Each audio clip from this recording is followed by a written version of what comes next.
Hello everyone. আজ আমি চলে এসেছি আরেকটা নতুন চ্যাপ্টার নিয়ে, সেটা হলো সিম্পলিফিকেশন।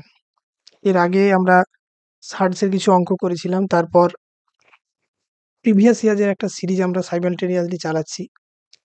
সাথে সাথে আরেকটা নতুন সিরিজ আমি শুরু করেছি, সিম্পলিফিকেশন। এই সিম্পলিফিকেশন বা সরলীকরণ সমস্ত রকম এক্সামেতে এর কোশ্চেন কিছু না কিছুভাবে আসে, এবং খুব বড় একটি চ্যাপ্টার, কারণ এর ভ্যারাইটি অফ কোশ্চেন প্রচুর। আমাদের যে সমস্ত অন্যান্য চ্যাপ্টার রয়েছে, চ্যাপ্টারের একটা লিমিটেশন থাকে কোশ্চেনের, কিন্তু সিম্পলিফিকেশনের এই চ্যাপ্টারে কোশ্চেনের কোনো লিমিটেশন নেই। নিউমেরাস কোশ্চেন আসতে পারে, ভ্যারাইটিস কোশ্চেন আসতে পারে। তো এই যে চ্যাপ্টারটা আমরা শুরু করেছি, এই চ্যাপ্টারটা CGL, CHSL, MTS, WBCS, miscellaneous, food SI, clerkship, WBP, KP, railway, যা যা এক্সাম আমাদের হয় সমস্ত রকম পরীক্ষাতেই সিম্পলিফিকেশনের কোনো না কোনো অঙ্ক আসেই। সিম্পলিফিকেশন আসে না এই ধরনের পরীক্ষা নেই বললেই চলে। এর যেহেতু প্রচুর কোশ্চেন, এটা আমাদের টাইম কনজিউমিং, অর্থাৎ একটা বড় সিরিজ চলবে। এর সাথে সাথে আমাদের প্রিভিয়াস ইয়ারেরও আসবে। মোটামুটিভাবে এটা আমরা ১০টা করে অঙ্ক নিয়ে শুরু করেছি। পরবর্তীকালে প্রয়োজন অনুযায়ী চেঞ্জ হতে পারে। আজকে আমরা ১০টা কোশ্চেন করব। এই ১০টা কোশ্চেনের একেবারে পার্ট 1 বেসিক কোশ্চেন, অর্থাৎ একদম শুরুর দিকে যে ধরনের কোশ্চেন এই চ্যাপ্টারে করা উচিত, সেই কোশ্চেনগুলো আজকের ভিডিওতে নিয়ে এসেছি। পরবর্তীকালে যখন প্রয়োজন অনুযায়ী আলাদা আলাদা মানে ভিডিও সিরিজে আলাদা আলাদা ভিডিও আসবে। একই টপিকের উপরে আসবে, বিভিন্ন টপিকের উপরে আসবে। দেখা যাক কতটা কি চেঞ্জেস আসে। যেহেতু সামনেই অনেকগুলো পরীক্ষা আছে, তো আমরা এই সিরিজটা চালু করেছি সিম্পলিফিকেশনের উপরে। শুরু করছি একেবারে প্রথম অঙ্ক। কি আছে? আচ্ছা, এই ধরনের অঙ্কের ক্ষেত্রে বলে রাখি, প্রথমেই যে অঙ্কটা আছে ৯৯ পূর্ণ ৯৫/৯৯ ইন্টু ৯৯। এই যে অঙ্কটি আছে, এই অঙ্কের ক্ষেত্রে সবথেকে মজার জিনিস হলো যে ইউটিউবে প্রচুর এর ট্রিক পাওয়া যায়। যারা সেকেন্ডে, ১ সেকেন্ডে, ২ সেকেন্ডে, কেউ ৫ সেকেন্ডে, কেউ মাইক্রো বা ন্যানো সেকেন্ডেও এই অঙ্ককে সলভ করে দিচ্ছে। কিন্তু এই অঙ্কটাকে তখনই ওইভাবে সলভ করা সম্ভব যদি ডেটাগুলো একই থাকে, এবং এর অপশনে আমি এই কোশ্চেনটার কোনো অপশন দিইনি। যদি এর অপশনেতে ইউনিট ডিজিট বা লাস্ট দুটো ডিজিট একই দিয়ে দেয়, এবং ৪ নম্বর অপশনে যদি এরকম থাকে নোটা বা নান, অর্থাৎ ৪টে অপশনের মধ্যে ৩টে দেওয়া আছে, ৪ নম্বরে বলা আছে নান অফ দি অ্যাবাভ বা নান, এরকম যদি থাকে, তাহলে কিন্তু এই ট্রিক দিয়ে অঙ্ক করা খুবই রিস্কি কাজ। কারণ ট্রিক কি হয়, ট্রিকের ক্ষেত্রে আরেকটা সমস্যা হচ্ছে যে ট্রিক সেই ডেটা, যে ডেটা আমাদের দেওয়া আছে, নির্দিষ্ট ডেটা, এই ডেটার জন্য ঠিক হয়। অঙ্ক একটুখানি ঘুরিয়ে দিলে সেই ট্রিক আর কাজ করে না, তার জন্য আবার নতুন ট্রিক আমদানি করতে হয়। এই প্রসঙ্গে আরেকটা জিনিস বলে রাখা ভালো, যেটা খুব ইম্পর্টেন্ট জিনিস, যে এক্সাম হলে বসে ট্রিক আবিষ্কার করা যায় না। অনেক টিচাররা ইউটিউবে পড়াচ্ছেন, যারা কিনা সেকেন্ডের মধ্যে অঙ্ক করে এগুলো দেখাচ্ছেন। এটা মাথায় রাখতে হবে যে এই ধরনের কোশ্চেন যখন পরীক্ষায় আসে, সেই কোশ্চেনটা আসার পর তাকে ২ বছর, ৩ বছর, ৫ বছর ধরে চেষ্টা করে বিভিন্ন রকম টিচার বিভিন্ন রকম ট্রিক বের করেন। কিন্তু যখন একটা স্টুডেন্ট পরীক্ষার হলে যায়, যে সরাসরি একটা অঙ্ক ছাড়াও তাদেরকে জিকে, কম্পিউটার, ইংরাজি, রিজনিং সব রকম করতে হয়। একটা স্টুডেন্টের পক্ষে টোটাল সিলেবাসের উপরেতে কয়েক হাজার ট্রিক মুখস্থ রাখা অসম্ভব ব্যাপার। তো ট্রিক, হ্যাঁ, কিছু জায়গায় ট্রিক কাজে লাগানো ভালো, কিন্তু ট্রিক নির্ভরতা এখনকার যে সমস্ত এক্সাম, সেই এক্সামে চলবে না। তার কারণ কি, ট্রিক যেখানে কাজ করে এক্সামের কোশ্চেনগুলো তার ঠিক এক ধাপ এগিয়ে দিচ্ছে, তো ট্রিক সেখানে কাজ করে না। ট্রিক ভিডিও দেখার জন্য ভালো, দেখতে মজা লাগে এবং মনে হয় যে খুব সোজা, কিন্তু এক্সাম হলে ২ সেকেন্ডে ৩ সেকেন্ডে অঙ্ক করা কার্যত অসম্ভব, যদি না একেবারেই মুখস্থ থাকে। এবং ২ সেকেন্ডে ৩ সেকেন্ডে অঙ্ক করার আমার কোনো প্রয়োজনীয়তাও নেই। এটা সবথেকে বড় ভুল। কারণ এক্সামে অঙ্ক করার জন্য কিছু না কিছু সময় দেয়। আমাকে চেষ্টা করতে হবে যে সমস্ত অঙ্ক বা সমস্ত কোশ্চেন মিলিয়ে সমস্ত টাইমটাকে ইউটিলাইজ করার। এরকম নয় যে কোনো একটা অঙ্ক আমি ২ সেকেন্ডে বা ৩ সেকেন্ডে পারলাম না, তাহলে সেই অঙ্কটা আমি করব না, বা সেই অঙ্কটা আমার পরীক্ষায় কিছু পাওয়া সম্ভব নয়, এই ধরনের নয়। টিচারদের পক্ষে সম্ভব, শুধুমাত্র ওই ২-৪টে কোশ্চেন যারা ১ বছর, ২ বছর, ৩ বছর ধরে রিসার্চ করার পর কোনো ট্রিক আবিষ্কার করেছেন। ঘরে বসে ওটা অনেক কিছু বলা সম্ভব, কিন্তু পরীক্ষার হলে বসে যেকোনো স্টুডেন্টের পক্ষে এগুলো কার্যত অসম্ভব। সেইজন্য ট্রিক বাদ দিয়ে আমাদের কনসেপ্টের উপরে বেস করে অঙ্ক করাটা অনেক সহজ। এই কারণে সহজ, কারণ কনসেপ্ট আলাদা করে মুখস্থ করার প্রয়োজন হয় না। ট্রিকের জন্য, প্রতিটা ট্রিকের জন্য আলাদা আলাদা জিনিস মুখস্থ রাখতে হয়। ঠিক আছে, অনেক আমাদের অতিরিক্ত কথা হয়ে গেল। আমরা সরাসরি প্রথম অঙ্কে চলে যাব। প্রথম অঙ্ক কি আছে দেখে নেব। প্রথম অঙ্কে আছে 99 পূর্ণ 95/99 ইন্টু 99। এখানে দুই তিনটে ছোট ছোট জিনিস মনে রাখতে হবে। যে প্রথম কি, মনে রাখার জিনিসগুলো আমি বলছি, তারপর অঙ্কে আসছি। আচ্ছা, আমি এটাকে ইরেজ করে দিলাম।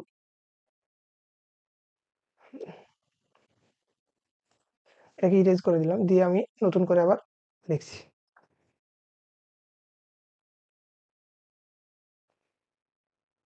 তো কি আছে, হ্যাঁ, এখানে তো কি কি জিনিসগুলো, দুটো তিনটে জিনিস বোঝার আছে, সেটা আমরা দেখে নেব।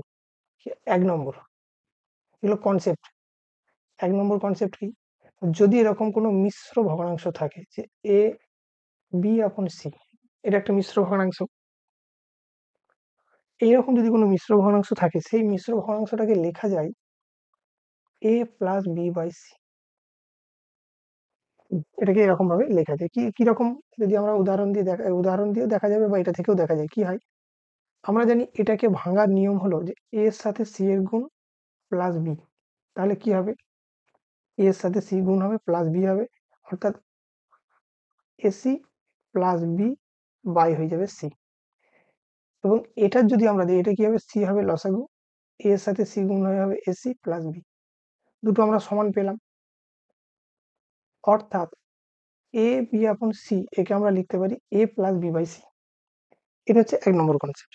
দু নম্বর জিনিস এখানে কি বোঝার আছে, যে যদি এরকম কোথাও থাকে, এর সাথে যদি এক্স গুণ থাকে, এই এক্স গুণটা কিন্তু শুধু বি বা সি এর সাথে নয়, এই এক্স গুণটাই পুরো সংখ্যাটার সাথে এক্স এর গুণ।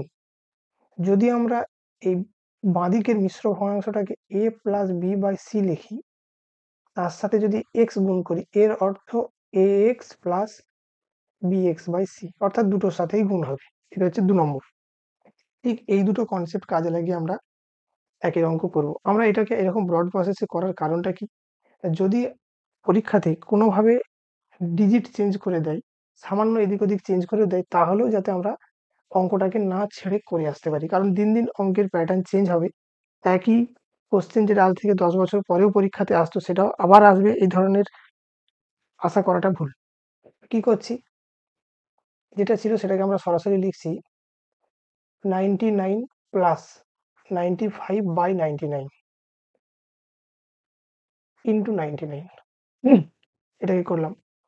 দ্বিতীয় লাইনে কি করছি, এই যে 99 আছে, একে আমি লিখে নিলাম 100 - 1 প্লাস, এই পার্টটাকে কি করছি, 95/99 এটাকে লিখলাম 99 - 4/99। কি করলাম, 95 কে লিখলাম 99 - 4। 99 থেকে 4 বাদ দিলে 95 হয়। কেন লিখলাম না, এই 99 এর সঙ্গে এই 99 এর আমরা রিলেশন তৈরি করে কাটাকুটি করব, সেই জন্য এটাকে এইভাবে সাজানো হলো। এটা ছিল পুরোটা আমার ব্র্যাকেটের মধ্যে, বাইরে 99 গুণ। কি হবে, 100 - 1 প্লাস, এই অংশটা করব। এই অংশটা কি হবে, 99/99, অর্থাৎ 1 মাইনাস 4/99। বাইরে আমাদের 99 গুণ আছে। এই -1 +1 কেটে যাবে। এখানে 100 র সাথে 99 যদি গুণ করি, আসবে 9900 মাইনাস 4/99, তার সাথে যদি 99 গুণ করি, 99 কেটে গিয়ে মাইনাস আসবে 4। তাহলে 9900 এর থেকে যদি আমরা বিয়োগ করি 989, অর্থাৎ 9896 হয়ে যাবে এই কোশ্চেনের উত্তর। অপশন দেয়া থাকলে অনেক সময় আমাদের অনেক রকম ট্রিক ব্যবহার করে এটার উত্তর সরাসরি করে দেওয়া যায়। কিরকম না, এই 5 মাইনাস 5 আর 9 এর গ্যাপ কত, 4, অর্থাৎ আমরা 10 থেকে 4 বাদ দেবো 6, অর্থাৎ ইউনিট ডিজিট হয়ে যাবে 6। যে 4টে অপশন থাকবে তার ইউনিট ডিজিটে যদি 6 থাকে, সেটা হয়ে যাবে উত্তর। এই ধরনের আরো অনেক রকম ট্রিক রয়েছে, যেটার সাহায্যে এই অঙ্কগুলোকে করা যায়, কিন্তু আমরা ওই ধরনের ট্রিক ব্যবহার করব না। তার কারণ কি, ওই ধরনের ট্রিক ব্যবহারের কিছু লিমিটেশন আছে। কারণ অঙ্কের ডেটা এবং কন্ডিশন চেঞ্জ হয়ে গেলে ওই ধরনের অঙ্ক আমরা করতে পারবো না। তখন আমাদেরকে আবার নরমাল প্রসেসেই ফিরে আসতে হবে। কিন্তু একটা অঙ্কের জন্য তো আমরা অনেক রকম প্রসেস শেখার মতো সময় করে উঠতে পারবো না। যে কারণে আমরা বেসিক মেথডে যাব। সেইজন্য এটার হেডিং এতেই লেখা আছে বেসিক কোশ্চেন। তো এই অঙ্কটা হয়ে গেল ১ নম্বর অঙ্ক। চলে যাচ্ছি ২ নম্বর অঙ্ক। ঠিক ১ নম্বর অঙ্কের মতোই এটা। যা ছিল তাই আছে, একটুখানি ডিজিটগুলো চেঞ্জ করা। তো কি করছি, এটাকে লিখে দিলাম 999 প্লাস 995 বাই 999, এটাকে ব্র্যাকেটের মধ্যে দিয়ে দিলাম, বাইরে যেমন গুণ আছে 999 999 কে আমি লিখে নিলাম 1000 - 1 প্লাস এটাকে লিখে নিলাম 995 আর 999 -4 বাই 999, বাইরে যেমন গুণ আছে এটা থাকবে।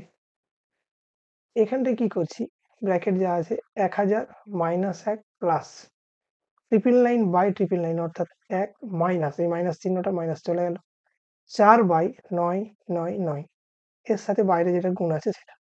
এই -1 +1 এ কাটলো, 1000 এর সাথে যদি 999 গুণ করি আসবে এইটা মাইনাস কত হবে, 4 বাই 999 ইন্টু 999, তাহলে এই 999 এর সাথে এই 999 কেটে যাবে, কেটে গেলে এটা আসবে 4। তাহলে উত্তর কত হয়ে যাবে, এর থেকে 4 বিয়োগ করলে আসবে 998 996। অর্থাৎ এটাতেও দেখতে পাচ্ছি যে ঠিক আগের যে নিয়মটা ছিল সেই নিয়মেই অঙ্কটা হয়েছে। আমরা যত এই একই ধরনের অঙ্ক করব, তত আমাদের অঙ্কের আমরা স্টেপ জাম্প করে করতে পারবো, কিন্তু আমরা বেসিক প্রসেস ধরেই অঙ্কটাকে করব, যাতে করে অঙ্কগুলো আমরা শিখতে পারি এবং পরবর্তীকালে অঙ্কের ডিজিট কিছু যদি চেঞ্জ করে দেয় তাহলেও আমরা বেসিক মেথড ধরেই অঙ্কটাকে করতে পারি। অঙ্ক প্র্যাকটিস করলে স্পিড বেড়ে যাবে, তার জন্য 2 সেকেন্ড বা মাইক্রো সেকেন্ড বা ন্যানো সেকেন্ডে অঙ্ক করার কোনো প্রয়োজন নেই, কারণ পরীক্ষার খাতায় ওই ধরনের ট্রিক কাজ করবে না, কারণ পরীক্ষাতে অঙ্ক নয়, ওরকম একটা চেনা অঙ্ক নয়, অনেক অজানা অঙ্ক আসবে এবং অঙ্কের সাথে আরো 3-4টে সাবজেক্ট পরীক্ষা দিতে হবে। চলে যাচ্ছি 3 নম্বর অঙ্ক। 3 নম্বর অঙ্কটা কোয়াইট সিমিলার, একটু সামান্য চেঞ্জ আছে, এগুলো সব প্রিভিয়াস ইয়ারের অঙ্ক। কি করলাম, 1-5 যা আছে রেখে দেবো, প্লাস এইটাকে করছি 999 প্লাস 494 বাই 495 ইন্টু 99, 1-5 যা আছে রেখে দিলাম, প্লাস আমরা আস্তে আস্তে এগুলোকে স্টেপ জাম্প করাটা শিখবো। 999 আছে, একে লিখলাম 1000 - 1 প্লাস এই অংশটা কি করব, 494 বাই 495, এটাকে আমরা লিখে নিতে পারি যে 495 মাইনাস 1 বাই 495। এই স্টেপ জাম্পগুলো আমরা শিখে যাব প্র্যাকটিস করলেই। তাহলে এটা কি হবে, প্লাস আসবে 1 মাইনাস 1 বাই 495, গুণ, বাইরে গুণ 99 ছিল তাই 1-5 যা ছিল তাই রাখবো, প্লাস -1 +1 কাটবে, 1000 এর সঙ্গে যদি 99 গুণ করে দিই তাহলে আসবে 99 তিনটে শূন্য মাইনাস 1-এর 495 ইন্টু 99, 99 কে যদি এটা দিয়ে কাটাকুটি করি তাহলে আসবে 1-5। জিনিসটা কি চলে এলো, 1-5 প্লাস 99000 মাইনাস 1-5, এই 1-5 এই 1-5 কেটে গেলে উত্তর আসবে 99000। এখন যদি সিমিলার ডিজিট থাকে, কারোর যদি উত্তর মুখস্থ থাকে অনেকবার প্র্যাকটিস করার ফলে, তাহলে সে সরাসরি উত্তরটা লিখতে পারে, কিন্তু কখনোই পরীক্ষার খাতায় পুরোপুরি আন্দাজে অঙ্ক করা উচিত নয়, কারণ 4টে অপশনের মধ্যে 3টে ভুল, একটা ঠিক, অর্থাৎ ভুল হওয়ার সম্ভাবনা 75%, ঠিক হওয়ার সম্ভাবনা 25%। চলে যাচ্ছি পরের অঙ্ক। এটাও খুব চেনা একটা অঙ্ক, ঠিক আগের ওই কনসেপ্টটা কি কাজে লাগাবো, কি করছি, প্রথমটাকে লিখে নিলাম 99 প্লাস 1-7, তারপরে 99 plus 2-7 plus 99 plus 3-7 plus 99 plus 4-7 plus 99 plus 5-7 plus 99 6-7। একটা যোগ চলে এলো, সিম্পল যোগ। এটাকে কি করলাম, দেখে নেবো কতগুলো 99 আছে, 1 2 3 4 5 6, তাহলে 6টা 99 আছে, 99 ইন্টু 6 প্লাস, এবার ভগ্নাংশের কাজটা করবো। ভগ্নাংশটা কি আছে, 1-7 প্লাস 2-7 প্লাস 3-7, এইভাবে আছে আমাদের 6-7 অবধি। তাহলে বাঁ দিকের এইটাকে আমরা সরাসরি গুণ করে লিখে দিতে পারি 9-6 = 54, 9-6 = 3, 54-5 = 59, এইটা প্লাস, এটা কি হবে, লসাগু হয়ে যাবে 7, 1 প্লাস 2 প্লাস 3 4 5 6, এটা যেমন 594 আছে থাকবে, এটা যোগ করলে কত হয়, 6 আর 1 7, 5 আর 2 7, 4 আর 3 7, অর্থাৎ 3টে 7 হলে হয় 21/7। এটা কাটাকুটি করলে আসবে 3, অর্থাৎ 4, এটার সাথে 3 যোগ হয়ে আসবে 5 9 7, 597 হয়ে যাবে এই কোশ্চেনের উত্তর। চলে যাচ্ছি পরেরটাও কোয়াইট সিমিলার, কিরকম, ঠিক আগেরটার মতোই। যদি আমরা করি কি আসবে, এটাকে আমরা ভাঙবো, এটাকেও ভাঙবো, এটাকেও ভাঙবো, তাহলে 999 কটা আছে, 6টা প্লাস, ঠিক যেমন ছিল 1-এর 7, 2-এর 7, 3-এর 7, এইভাবে প্লাস 6-এর 7। এই যে পার্টটা এটাকে আমরা গুণ করে নেব, এইটাকে যদি আমরা গুণ করে নিই, গুণ করে নিলে আসবে 4995, সিম্পল গুণ। প্লাস এইটা কি হবে, এটা ঠিক আগের অঙ্কে যেটা ছিল সেটাই, আগের অঙ্কে যে জিনিসটা ছিল কি, যে যোগ 1-এর 7 থেকে 6-এর 7 পর্যন্ত যে যোগফলটা হয়েছিল 3, অর্থাৎ 3 আমি যোগ করে দেবো, 5997, 5997 হয়ে যাবে এই কোশ্চেনের উত্তর। চলে যাচ্ছি 6 নম্বর অঙ্ক। 6 নম্বর অঙ্কটা দেখে এর মধ্যে কোনো ট্রিক নেই, কিন্তু যখনই অঙ্কটা থাকে হঠাৎ করে দেখে মনে হয় যে এটা তো একটা সিম্পল গুণ, এই অঙ্কটা কেন দিয়েছে। সাধারণত এই ধরনের অঙ্ক দেয় সময় নষ্ট করার জন্য, এর মধ্যে কোনো নতুনত্ব নেই, কোনো শেখারও জিনিস নেই। শুধু মিশ্র ভগ্নাংশটাকে আমরা অপ্রকৃত ভগ্নাংশে পরিণত করব, অর্থাৎ এগুলোকে ভেঙে নেব। 5×3 = 15, 17×3, ইন্টু 6×3 = 18, 19/6, ইন্টু 3×2 = 7/3। যদি আমরা নিচেটা দেখে নিই, নিচেটা গুণ করলে আসবে 54, আর উপরটা যদি গুণ করি 17×19, 19×7, এইটা আমাদের পুরোটা আসবে 28৯। এই গুণটা আমাদের পাশে করে নিতে হবে। এরপর গুণটা করলে আমরা পাশে তারপর এটাকে ভগ্নাংশে ভেঙে নেব। 5 দিয়ে যদি এটাকে করি, 5×5 = 25, আর 5×4 = 20, অর্থাৎ 270। 270 হলে এখানে 19 পড়ে থাকবে, 19/54। ভাগটা পাশে যদি না মুখে মুখে পারা যায় তাহলে এইভাবে করে নিতে হবে, 5×19/54, অর্থাৎ এইটা হবে এর অ্যান্সার। এগুলো কিছুই নয়, একটুখানি টাইম কিলিং এর জন্য দেওয়া একেবারে বেসিক কোশ্চেন, যোগ বিয়োগ গুণ ভাগ যা থাকে সেই ধরনের ভগ্নাংশের কোশ্চেন। এর মধ্যে নতুন কিছু নেই, কিন্তু সময় খাবে যদি এর থেকে বড় দেয়। পরীক্ষায় ধরে নিতে হবে এর থেকে হয়তো বড় থাকবে। আমাদের যেহেতু প্রথম ক্লাস, সেই জন্য আমরা একেবারে বেসিক কোশ্চেন গুলো করছি। পরবর্তী আরো মোটামুটি 100টা তো করার ইচ্ছা আছে, অর্থাৎ 10টা ভিডিও 10টা করে থাকবে, অথবা যদি সম্ভব হয় একটু বড় ক্লাসও নেওয়া যেতে পারে। তো 100টা কোশ্চেন আমরা মিনিমাম করার চেষ্টা করবো সিম্পলিফিকেশন থেকে, যাতে করে মোটামুটি সব রকম টপিক গুলোকে কভার করা যায়। 6 নম্বর হলো, আমরা চলে যাচ্ছি 7 নম্বর অঙ্ক। 7 নম্বর অঙ্ক কি, 7 নম্বর অঙ্ক যোগ বিয়োগের অঙ্ক, এর মধ্যে কিছুই নেই। আমরা শর্টে করার চেষ্টা করব কিভাবে, এটা 3-এর 4 যা ছিল থাকবে, এই ব্র্যাকেট গুলোকে মুখে মুখে করে নেবো। কিরকম, 3×1 = 3, আর 1×4, 4/3, অর্থাৎ এতে 4/3 গুণ হয়ে যাবে, ইন্টু 3×1 = 3, আর 2×5, নিচে হবে 3, 3 হয়ে গেল, ইন্টু 5×1 = 5, তার থেকে 2 বাদ, 3, নিচে আসবে 5, ইন্টু 7×1 = 7, আছে 13/7, ইন্টু 13×1 = 13, 13 থেকে 12 বাদ, অর্থাৎ 1/13। এটা চলে এলো। দেখাই যাচ্ছে যে ম্যাক্সিমামটা আমাদের কেটে যাচ্ছে। এই 3-এর সাথে 3 কাটছে, 4-এর সাথে 4 কাটছে, 5, 5 কেটে গেল, 3, 3 কাটলো, 13-র সাথে 13 কেটে গেল। কি পড়ে রইল, উপরে 1 নিচে 7, উপরে 1 নিচে 7, অর্থাৎ 1-এর 7 হয়ে গেল এইটার মান। এটাও জাস্ট ভ্যালু নির্ণয়ের একটা, মান নির্ণয় বা ভ্যালু ফাইন্ডিং এর একটা অঙ্ক। এই ধরনের অঙ্ক পরীক্ষাতে আসে, যথেষ্ট রকমই আসে, কিন্তু আলাদা আলাদা ডিজিটে বা আলাদা ফর্মে আমরা পাবো। চলে যাচ্ছি 8 নম্বর অঙ্কে। আচ্ছা, 8 নম্বর অঙ্কটা আমাদের পশ্চিমবঙ্গের বিভিন্ন পরীক্ষাতে আসার জন্য খুব একটা কমন অঙ্ক। এতে কি হয়, অঙ্কটা দেখলেই প্রথমে মনে হয় যে আদৌ ঠিক করছি কিনা, কনফিউশনে ফেলে দেওয়ার জন্য সিম্পলি বিয়োগ করব। যা আছে কি আছে, এটা হবে 1, 4 থেকে 1 গেলে 3, 2, 2 আছে 0, 1, 3, অর্থাৎ 2, 0/0.07, যা আছে তাই করলাম। এর থেকে যদি দশমিকটা তুলে দেওয়া হয়, তাহলে নিচে কি হবে, এই 1-এর গায়ে 3টে শূন্য চলে আসবে। আর এখানেতে যেটা দশমিকটা তুলতে গেলে দুটো আছে, এখানেতে দুটো শূন্য হয়ে যাবে। তাহলে এই দুটো শূন্যর সাথে এই দুটো শূন্য আমি কেটে দিলাম। 7 দিয়ে এটাকে ভাগ করলে 7, 2 14, 7, 9 63, অর্থাৎ 29/100, অর্থাৎ 0.29 হবে এই কোশ্চেনের উত্তর। এটা খুবই সোজা ছিল, কিন্তু পশ্চিমবঙ্গের পরীক্ষায় মাঝে মাঝে এই ধরনের কোশ্চেন একটা করে দিয়ে দেয়, যেটাতে অ্যাকচুয়ালি এগুলো ঠকানো কোশ্চেন। হঠাৎ করে দেখে মনে হবে কি করতে হবে, এর মধ্যে নতুন কিছু ইন্ট্রোডিউসের দরকার নেই, কিন্তু যোগ বিয়োগ গুণ ভাগটা বেসিক পদ্ধতিতে করতে হবে। চলে যাচ্ছি পরের অঙ্ক। আচ্ছা, এই ধরনের অঙ্ক, এটা একটা সিরিজের অঙ্ক, অনেকগুলো টাইপ হয়, এটা একটা সিম্পল টাইপ। কিরকম, এর লবগুলোকে যদি দেখি সবাই আছে এক, কিন্তু এই যে নিচেটা সবার আলাদা আলাদা।